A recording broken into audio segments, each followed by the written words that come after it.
Hello student, BCom part third का जो आपका अकाउंट्स का सेकंड जो पेपर है एबीएसटी में एडवांस अकाउंटिंग, वो हम यहाँ पर पढ़ रहे हैं। उसमें हम स्टार्ट करें इंटरनल रिकंस्ट्रक्शन, यानी कि आंतरिक पुनर्निर्माण। तो इसके अंदर हम स्टार्ट करते हैं तो देखते हैं कि आंतरिक पुनर्निर्माण होता क्या है। तो इसमें कंपनियों का आंतरिक पुनर्निर्माण, इंटरनल रिकंस्ट्रक्शन ऑफ कंपनीज। इसके अंदर पुनर्निर्माण को समझाया गया है, वो यहाँ पर मैंने बताया है कि पुनर्निर्माण होता क्या है। जब किसी कंपनी को लगातार हानि हो रही है और उसके कारण उसकी हानियाँ बहुत बड़ी मात्रा में एकत्रित हो जाती है, यानी एक्यूमुलेटेड जो लॉस है वो बढ़ता ही जाता है कंपनी का, तो क्या होता है, कंपनी ओवर कैपिटलाइज्ड हो जाती है। अगर इस कंडीशन में कंपनी ओवर कैपिटलाइज हो जाती है तो उसका क्या करना होता है, पुनर्निर्माण करना होता है। और पुनर्निर्माण किस प्रकार से किया जाता है, हमने कई बार देखा है, आप लोगों ने देखा होगा, जब हमारी जो बैलेंस शीट में होता है कई बार जो असेट्स हैं या फिर जो असेट्स का मूल्यांकन है वो बहुत ज़्यादा वैल्यू पे किया जाता है। मान लीजिए 50,000 के असेट्स है और उसे हमने दिखा रखा है 1 लाख पे। इसके अलावा गुडविल वगैरह शो कर रखी है, फिक्टिटियस असेट शो कर रखी है। इससे क्या होता है, जो कंपनी में क्या है, एक्यूमुलेटेड जो लॉस है वो बढ़ता जाता है और इसके कारण कंपनी ओवर कैपिटलाइज अगर हो जाती है तो इसका पुनर्निर्माण करना आवश्यक हो जाता है। तो रिकंस्ट्रक्शन के 2 तरीके हैं, एक तो इंटरनल रिकंस्ट्रक्शन और एक्सटर्नल रिकंस्ट्रक्शन। दोनों ही आपके सिलेबस में हैं, तो हमें दोनों ही पढ़ने हैं। फर्स्ट हम स्टार्ट कर रहे हैं इंटरनल रिकंस्ट्रक्शन। तो इंटरनल रिकंस्ट्रक्शन और एक्सटर्नल रिकंस्ट्रक्शन में डिफरेंस क्या है वो भी यहाँ पर बता दिया गया है। जो इंटरनल रिकंस्ट्रक्शन जो होता है इसे हम अर्ध पुनर्निर्माण या क्वेसी रीऑर्गेनाइजेशन भी कहते हैं। इसके अंदर क्या होता है, जो वर्तमान में जो कंपनी एग्जिस्ट जो कर रही है उसके अस्तित्व को क्या है, कायम रख के उसकी जो कैपिटल स्ट्रक्चर है उसमें चेंज किया जाता है, जिससे कि कंपनी को और उसकी कैपिटल स्ट्रक्चर को इस प्रकार से चेंज किया जाता है कि कंपनी को क्या है, लाभ की स्थिति में पहुंचाया जा सके।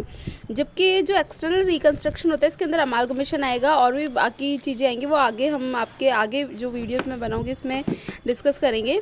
तो इसके अंदर जो एक्सटर्नल रिकंस्ट्रक्शन के बारे में बताया है उसमें बताया कि जब बाह्य पुनर्निर्माण में वर्तमान कंपनी का अस्तित्व क्या है, पूर्णतः समाप्त कर दिया जाता है और उसकी जगह पर किसी व्यापार को अधिकृत करने के लिए नई कंपनी की स्थापना कर दी जाती है। तो हम यहाँ पर इंटरनल रिकंस्ट्रक्शन पढ़ रहे हैं तो इसके बारे में हम देखेंगे। आगे देखते हैं कि किन किन कंडीशन में इंटरनल रिकंस्ट्रक्शन की आवश्यकता होती है।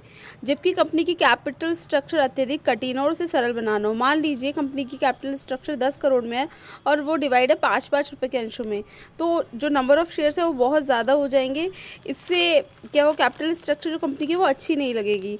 तो उसको सरल बनाने के लिए हम ये भी कर सकते हैं कि जो कंपनी की जो पूंजी है, यानी जैसे 10 करोड़ बताया तो उसे हम 500 के शेयर्स में या 50 रुपीज़ के शेयर्स में हम उसको डिवाइड कर दें। इससे क्या, कैपिटल स्ट्रक्चर सही हो जाएगी। इसके अलावा जब कंपनी के अंशों के अंकित मूल्य में परिवर्तन करना हो, मान लीजिए कंपनी के 10 रुपये के अंकित मूल्य को परिवर्तित करके हमको 100 रुपये में चेंज करना है। इससे क्या है, जो ऑथराइज कैपिटल है जो वो तो सेम ही रहेगी, लेकिन जो फेस वैल्यू है अंशों की वो क्या चेंज हो जाएगी। नेक्स्ट है जब संपत्ति को पुनर्मूल्यांकन करना हो। कई बार संपत्तियों को ओवर वैल्यूड दिखा दिया जाता है, ज़्यादा मूल्य पर दिखा दिया जाता है, तो उनका जब रिवैल्यूएशन करना होता है तब भी हम इसका प्रयोग करते हैं, इंटरनल रिकंस्ट्रक्शन का प्रयोग करते हैं। इसके अलावा जब कंपनी की एकत्रित हानियाँ अधिक हो गई हैं और उन्हें अपलिखित करना है, जब कंपनी की एकत्रित हानियाँ ज़्यादा हो गई और उन्हें राइट ऑफ करना हो तो भी इसका यूज़ किया जाता है। जो आंतरिक पुनर्निर्माण है उनके प्रारूप क्या क्या है ये सारे हम देखेंगे। इसमें इसके न्यूमेरिकल क्वेश्चंस भी, वो भी हम सॉल्व करते जाएंगे। फर्स्ट में है अंश पूंजी में परिवर्तन या alternation of share capital. Second है अंश पूंजी में कमी करना या रिडक्शन इन शेयर कैपिटल। और थर्ड है कंपनी के सदस्यों, ऋण पत्रधारियों एवं लेनदारों के साथ अनुविंशन योजना, यानी scheme of arrangement with member, debenture holder and creditors of the company. First हम अंश पूंजी में परिवर्तन पढ़ेंगे, alternation of share capital. Alteration of share capital जब हम पढ़ेंगे तो उसके अंदर देखेंगे, यहाँ पर मैंने बताया कि जो अंशों द्वारा सीमित जो कंपनी होती है वो कंपनी एक्ट 2013 की धारा 61 के अंतर्गत अपनी अंश पूंजी में परिवर्तन कर सकती है। अगर कंपनी अपनी ऑथराइज्ड कैपिटल में अगर चेंज करना चाहती है तो उसके लिए उसे क्या है, उसके लिए उसे एक प्रस्ताव पारित करना होगा और उसकी सेबी की परमिशन भी लेनी होगी।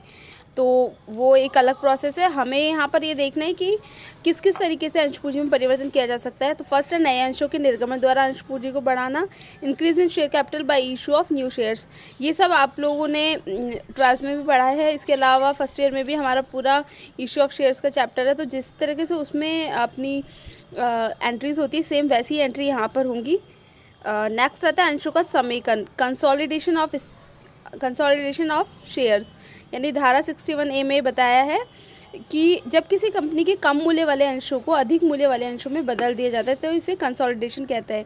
इससे क्या होता है, जो कैपिटल स्ट्रक्चर होती है ना कंपनी की, वो थोड़ी सही लगती है। मान लीजिए बहुत ज़्यादा कम वैल्यू में शेयर्स हमने शो कर रखे हैं तो नंबर ऑफ़ शेयर्स बहुत ज़्यादा हो जाते हैं।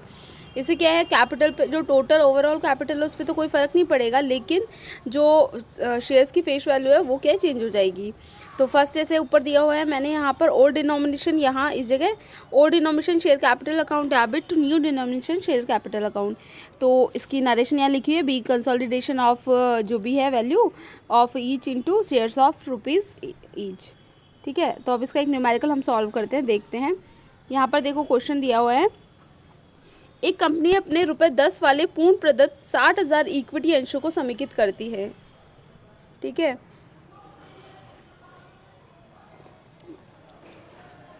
और उनको ₹100 वाले पूर्ण प्रदत्त, एक मिनट, हाँ, एक कंपनी अपने ₹10 वाले पूर्ण प्रदत्त 60,000 इक्विटी अंशों को समेकित करती है और उन्हें ₹100 वाले पूर्ण प्रदत्त 6,000 इक्विटी अंशों में क्या करती है, विभक्त करती है। तो आवश्यक हमें जर्नल प्रविष्टि करनी है। क्वेश्चन को इंग्लिश में भी देख लेंगे हम।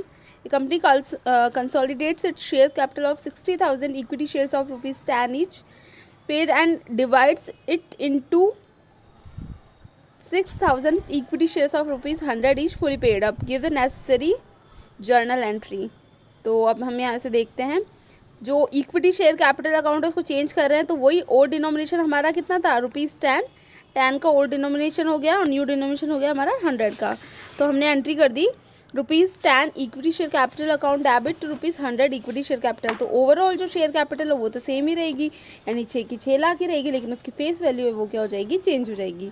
तो वो हम लिख देंगे और फिर यहाँ पर नरेशन में हमने डाल दिया, consolidation of 60,000 equity shares of ₹10 each into 6,000 equity shares of ₹100 each. ठीक है, ये हमारा फर्स्ट जो है, इसकी दो पार्ट्स हमने पढ़ लिए। इससे आगे के और क्या क्या तरीके होते हैं अंश पूंजी में परिवर्तन के, इससे नेक्स्ट वीडियो में हम लोग डिस्कस करेंगे।